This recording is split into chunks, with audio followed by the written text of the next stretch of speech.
So today we'll learn about the Newton's laws of motion. So basically in this video we'll learn about the first law of motion, and according to the first law, when a body is in rest or in motion, it continues to be at rest or in motion until and unless any external force acts on it.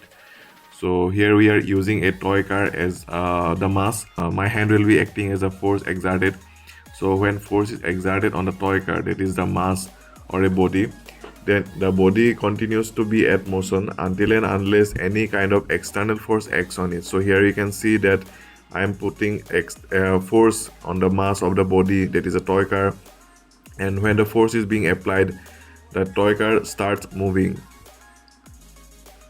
So it is due to the force applied, and when an external force acts on a body, it stops. That is, an external force is helping to bring the body to rest.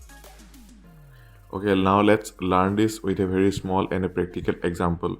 So here we are using the toy car as a mass, as we know, and we are using the small pouch as the driver. So we place it in the car.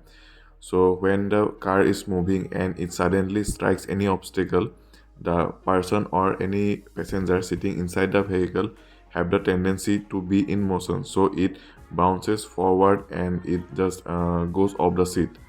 So this is what happens actually in live incidents or accidents when accidents take place.